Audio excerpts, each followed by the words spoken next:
ஞானானந்தமயம் தெய்வம் நிர்மலஸ்படிகாகிருதிம் ஆதாரம் சர்வ வித்யாநாம ஹயக்ரீவம் உபாஸ்மகே. நேயர்கள் அனைவருக்கும் அஸ்ட்ரோ கேஎஸ் ஐயங்காரின் பணிவான நமஸ்காரங்கள். மாத பலன் விஸ்வாவசு வருஷம் சித்திரை மாதம் 14/4/2025 14/5/2025 வரலும் உண்டான பலன்கள். இந்த சித்திரை மாதம் என்பது வருஷத்தின் முதல் நாள், தமிழ் ஆண்டின் முதல் நாள். ஏற்கனவே தமிழ் புத்தாண்டு பலன்கள் தனியாக போட்டிருக்கேன், பாருங்க.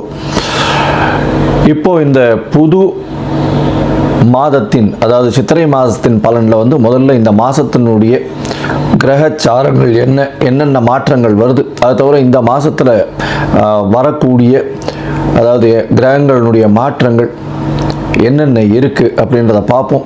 அதுக்கப்புறம் இந்த மாதத்தினுடைய பலன்கள் என்னென்னன்றதை பார்ப்போம், ஒரு ராசியாக. அதற்கு பிறகு இந்த மாதத்தில் எந்தெந்த ராசிக்காரர்களுக்கு சந்திராஷ்டமம் வருது, என்னென்ன நாட்கள் அப்படின்றதையும் பார்க்கலாம். முதல்ல இந்த மாதத்தினுடைய கிரகச்சாரங்கள், அதாவது கோள்களின் மாற்றங்கள் என்னென்ன அப்படின்னு பார்ப்போம். சித்திரை மாதம்னு சொன்னோம் என்னன்னா, மேஷத்தில் சூரியன் உச்சம் பெற்று போயிருக்கக்கூடிய காலகட்டம். மேஷத்தில் சூரியன் இருக்கக்கூடிய காலகட்டத்தை சித்திரை மாதம்னு சொல்கிறோம். புது வருஷமும் பிறகுறது. ரெண்டாம் இடம்னு சொல்லக்கூடிய ரிஷபத்தில் குரு, கடகத்தில் செவ்வாய் நீச்சப்பட்டு போகிறார். அது தவிர கன்னியில் கேது. இந்த மாதத்தில் சனி பகவான் சித்திரை மாதத்தில் கும்பத்தில் ஆட்சி பெற்ற மூல திரிகோண வீட்டில் இருக்கார். அது தவிர இந்த மாதத்தினுடைய 12வது ராசி, அதாவது மீனத்தில் ராகு, சுக்கிரன் மற்றும் புதன், இந்த 3 கிரகங்கள் இருக்கு. இந்த மாதத்தினுடைய மாற்றங்கள் என்னென்ன அப்படின்னு பார்த்தோமே, ஆனால் 26/4/2025 அன்னைக்கு ராகு கேது, அதாவது வருஷ கிரகங்கள்னு சொல்லக்கூடியது ராகு கேது 1.5 வருஷத்துக்கு ஒரு தடவை மாறுறது. மாற்றங்களை, அதாவது ராகு மீன ராசியிலிருந்து கும்பராசிக்கும், கேது கன்னி ராசியிலிருந்து சிம்ம ராசிக்கும் போகிற ராகு கேதுவினுடைய பெயர்ச்சி தனியாகவே போட்டிருக்கேன், பாருங்க. மேஷம் முதல் மீனம் வரை தனித்தனியாக போட்டிருக்கேன். அது தவிர பார்த்தோம்னா இந்த மாதம் 30/4/2025 அன்னைக்கு புதன் மேஷ ராசிக்கு போகிறார். அதற்கு பிறகு இந்த மாதத்தில் வரக்கூடிய இன்னொரு மாற்றம் என்ன அப்படின்னா, வருஷ கிரகமான குரு மாறுறார். எப்போ அப்படின்னா 11/5/2025 அன்னைக்கு மாறுறார். இது இந்த மாதத்தினுடைய கிரகச்சாரம். இந்த மாதத்தில் வரக்கூடிய விசேஷ நாட்கள் அப்படின்னு பார்த்தாலேயானால் 23/4/2025 அன்னைக்கு வாஸ்துன்னு சொல்லும்பொழுது வாஸ்து புருஷன் கண் விழிக்கும் நேரம் 8:04 9:34 வரலும் 1.5 மணி நேரம் கண்ணு முழுகிறார். அதாவது 90 நிமிஷங்கள் சூரிய உதயத்திலிருந்து இதை கணக்கு பண்ணிக்கணும்.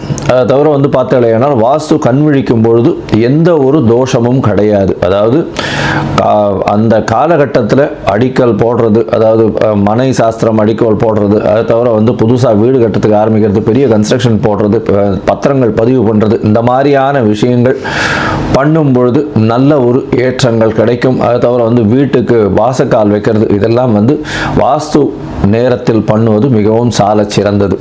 வாஸ்து கண் விழிக்கும் நேரத்தை 5 பிரிச்சிருக்காங்க, 18 நிமிஷமாக. 5-18 நிமிஷம். முதலில் வாஸ்து கண் விழித்து காலை கடனை முடிக்கிறார். அதற்கு பிறகு ஸ்நானம் செய்கிறார். அதற்கு பிறகு பூஜை செய்கிறார். அதற்கு பிறகு அதாவது சாப்பாடு, அதாவது அவர் உண்ணக்கூடிய நேரம் 18 நிமிஷம். அதற்கு பிறகு தாம்பூலம் தரிக்கும் நேரம்.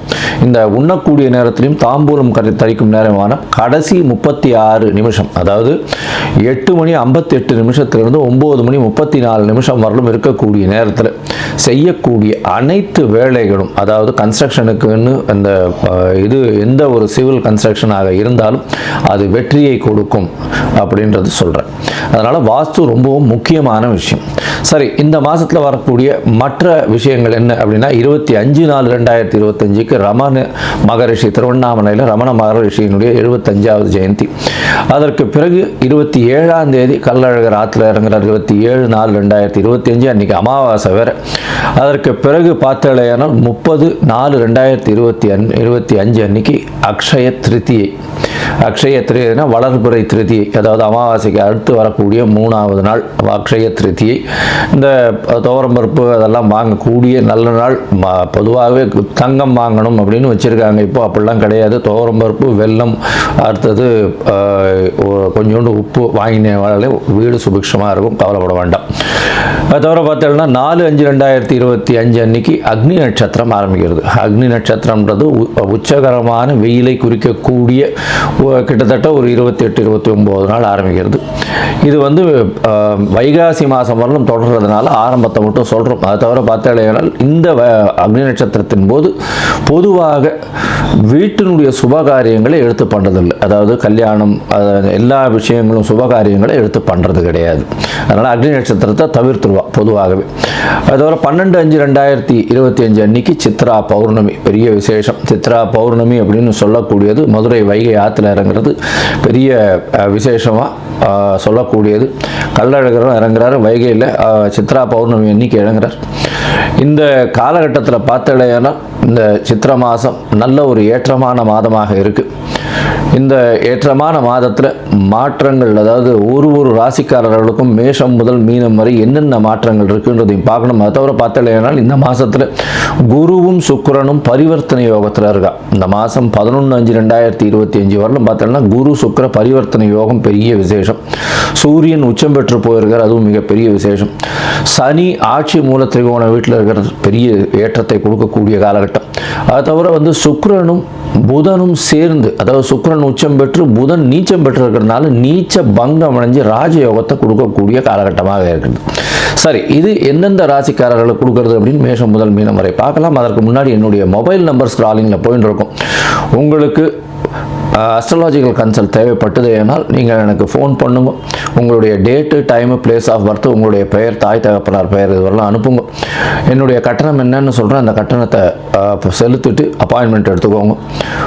உங்களுடைய ஜாதகத்தை போட்டு அதில் சந்தி இருக்கான்னு பார்த்து, லக்ன சந்தி, ராசி சந்தி, நட்சத்திர பாத சந்தி, லக்ன பாத சந்தி இதெல்லாம் இருக்கான்றதை பார்க்கணும். பார்த்துட்டு உங்களுடைய இப்போ நடக்கக்கூடிய தசா புக்தி அந்தரம் சூக்ஷ்மம் எப்படி இருக்குது, இப்போ நடக்கக்கூடிய கோச்சாரம் எப்படி இருக்குன்றதை பார்த்துட்டு உங்களுக்கு உண்டான பலன்கள் என்ன அப்படின்றதையும் எளிய பரிகாரங்களும் வந்து சொல்கிறேன் நான்.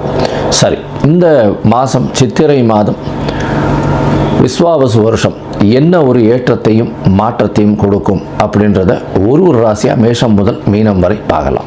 மிதுனம், மிருகசீரிஷம், திருவாதிரை, புனர்பூசம் இந்த 3 நட்சத்திரம் 9 பாதங்களை கொண்ட ராசி. ராசியின் அதிபதினு சொல்லக்கூடியவர் புதன்.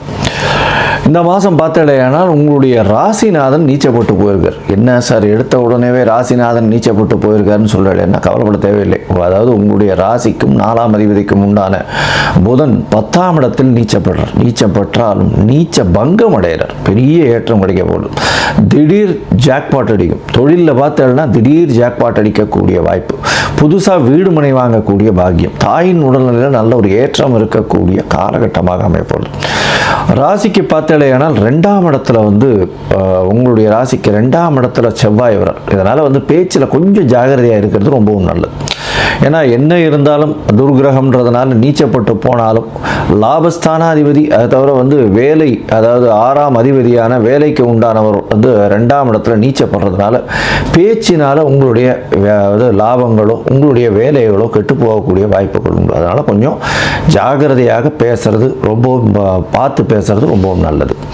உங்களுடைய ராசிக்கு வந்து 4ஆம் இடத்துல கேது. அதனால் இவ்வளோ நாளாக பெண்களுக்கு கர்ப்பப்பையில் பிரச்சனைகள் இருந்தவர்களுக்கெல்லாம் வந்து இப்போ ஒரு விடிவு காலம், என்ன ஒரு 10 நாளில் வந்து ராகு கேது மாற்றங்கள் ஏற்படும். அதன் மூலியமாக கேது உங்களுடைய ராசிக்கு 3ஆம் இடத்துல வர குருவினுடைய பார்வையும் 4ஆம் இடத்துல போகிறதுனால எந்த விதமான பிரச்சனைகளும் சிறிது சிறிதாக இது கம்மியாகக்கூடிய வாய்ப்புகள் நிச்சயமாக உண்டு. இந்த மாதத்தில் பார்த்தேனால் உங்களுடைய ராசிக்கு 9ஆம் இடத்துல சனி, தந்தையின் உடல் நலத்தில் சற்று பின்னடைவு இருக்கும். இருந்தாலும் பண வரவு நல்லபடியாக இருக்கக்கூடிய காலகட்டமாக அமைய போகிறது. தொழிலில் வந்து நல்ல ஒரு ஏற்றம். 9ஆம் அதிபதி 9ஆம் இடத்துல இருக்கிறதுனால பாக்கியத்தை அள்ளித்தருவார். வெளிநாடு, வெளியூர், வெளிமாநிலம் செல்லக்கூடிய வாய்ப்புகள் நிச்சயமாக உண்டு. உங்களுடைய ராசிக்கு 9ஆம் இடத்துலேயே வந்து ராகு வர்றார். எப்போ ஒரு 10 நாளில் வந்து ராகுவும் வந்துடுறார். அதனால் தந்தையினுடைய சொத்துக்கள் மூலியமாக பெரிய ஏற்றம். இவ்வளோ நாளாக நீங்கள் யோசிச்சிருக்கவே மாட்டீங்க. அந்த மாதிரியான திடீர் மாற்றங்கள் உங்களுடைய வாழ்வில் வரக்கூடிய வாய்ப்புகள் உண்டு. உங்களுடைய ராசிக்கு பார்த்தடையானால் 10ஆம் இடத்துல வந்து சுக்கிரனும் புதனும் இருக்கிறது பெரிய விசேஷம். 5-12 அதிபதி 10ஆம் இடத்துல உச்சம் பெற்று போகிறதுனால தொழிலில் வந்து பெரிய ஏற்றம் கிடைக்கும். வெளிநாடு வெளியூர் வெளிமாநிலம் சென்று வரக்கூடிய பாக்கியம் கிடைக்கும். உடல் நலத்தில் நல்ல ஏற்றம் இருக்கக்கூடிய காலகட்டமாக அமைய போகிறது. இந்த காலகட்டத்தில் பார்த்தீங்கன்னா படிக்கக்கூடிய மாணவர்களுக்கு நல்ல ஒரு ஏற்றம் இருக்கும். வெளிநாடு வெளியூர் போய் படிக்கக்கூடிய வாய்ப்புகள் நிச்சயமாக கிடைக்கும். தொழிலில் அபரிமிதமான ஏற்றம் இருக்கும். அது தவிர 10-12 பரிவர்த்தனை வேறு. புதிய இன்வெஸ்ட்மெண்ட் வந்து தொழிலில் வரக்கூடிய வாய்ப்புகள் நிச்சயமாக இருக்கும். புதிய தொழில் உண்டாகக்கூடிய வாய்ப்புகள் உண்டு. இந்த காலகட்டத்தில் பார்த்தீங்கன்னா உங்களுக்கு வந்து 12ஆம் இடத்துல குரு இருக்கார். அதனால் அயன சயன போகஸ்தானத்தில் குரு இருக்கிறது பரிவர்த்தனை யோகம் பெற்றிருக்கிறதுனால கணவன் மனைவியிடையே அந்யோன்யம் அதிகமாக இருக்கக்கூடிய வாய்ப்புகள் உண்டு. அதை தவிர பார்த்தீங்கன்னா 12ஆம் இடத்தில் இருக்கக்கூடிய குரு நல்ல தூக்கத்தை கொடுப்பார். அதாவது பிரச்சனைகள் இவ்வளவு நாள் பிரச்சனைகள் இருந்து இப்போ பிரச்சனைகள் எல்லாம் கொஞ்சம் கொஞ்சமாக இறங்குறதுனால கண்டிப்பாக நல்ல ஒரு தூக்கத்தை இவ்வளவு நாள் தூக்கமே இல்லாமல் இருந்திருப்பீங்க. இப்போ தூக்கம் நல்லபடியாக வரும். இந்த காலகட்டம் பெரிய ஏற்றத்தை கொடுக்கும். தொழிலில் பெரிய மாறுதல் கிடைக்கக்கூடிய காலகட்டமாக அமைக்கும். மொத்தத்தில் பார்த்தீங்கன்னா இந்த மிதுன ராசிக்காரர்களுக்கு உடல் நலத்தில் நல்ல ஏற்றம், பணவரவிற்கு பஞ்சம் இருக்காது. இருந்தாலும் பேச்சில் கவனமாக இருக்கிறது நல்லது. தாயின் உடல் நலத்தில் நல்ல ஒரு ஏற்றம் இருக்கக்கூடிய காலகட்டமாக அமைய போகிறது. படிக்கக்கூடிய மாணவர்களுக்கு பெரிய ஏற்றம் இருக்கக்கூடிய காலகட்டம். முயற்சிகள் நிச்சயமாக வெற்றி பெறும். 1-2 தடைகள் வந்தாலும் அதன் பிறகு நிச்சயமான வெற்றி கிடைக்கக்கூடிய வாய்ப்புகள் உண்டு. உங்களுடைய ராசிக்கு 8-9 அதிபதி 9ஆம் இடத்தில் ஆட்சி பெற்று போகிறதுனால தந்தையின் உடல் நலத்தில் சற்று பின்னடைவு இருக்கக்கூடிய வாய்ப்பு. தந்தையின் மூலியமாக சொத்துக்கள் வரக்கூடிய வாய்ப்புகள் நிச்சயமாக உண்டு. அது தவிர வெளிநாடு போய் படிக்கக்கூடிய பாக்கியம் நிச்சயமாக வரும். போட்டித் தேர்வில் வெற்றி நிச்சயமாக இருக்கக்கூடிய வாய்ப்புகள் நிச்சயமாக இருக்கும். புதிய தொழில் அமையும். தொழிலில் மாறுதல்கள் அமையக்கூடிய வாய்ப்புகள் நிச்சயமாக இருக்கும். கணவன் மனைவியிடையே நல்ல ஒரு அந்யோன்யம் இருக்கக்கூடிய வாய்ப்புகள் இருக்கும். இந்த காலகட்டத்தில் பார்த்தீங்கன்னா உங்களுக்கு பெரிய ஏற்றம், இந்த மிதுன ராசிக்காரர்களுக்கு பெரிய ஏற்றம் இருக்கக்கூடிய காலகட்டமாக அமையிறது. வேலையில் பெரிய ஏற்றம், வேலையில் வந்து உங்களுக்கு வந்து ப்ரமோஷன் கிடைக்கக்கூடிய வாய்ப்புகள் நிச்சயமாக இருக்கும். மொத்தத்தில் பார்த்தீங்கன்னா இந்த மிதுன ராசிக்காரர்களுக்கு பெரிய ஏற்றமும் மாற்றம் இருக்கக்கூடிய காலகட்டம். அதுவும் வந்து கலைத்துறையில் இருக்கிறவங்க, ஆர்ட் டைரக்டராக இருக்கிறவங்க, அது தவிர வந்து சார்ட்டர்ட் அக்கௌண்டன்ஸு, அது தவிர வந்து இந்த ஆர்ட் டைரக்டர்ஸ், இவங்களுக்கெல்லாம் பெரிய ஏற்றம் கிடைக்கக்கூடிய காலகட்டமாக அமையிறது. மொத்தத்தில் இந்த மிதுன ராசிக்காரர்கள் அருகில் இருக்கக்கூடிய சத்யநாராயண கோவிலுக்கு போயிட்டு வர்றதன் மூலியமாக அவர்களுக்கு நல்ல ஒரு ஏற்றமும் மாற்றமும் இந்த மாதத்தில் கிடைக்கும்.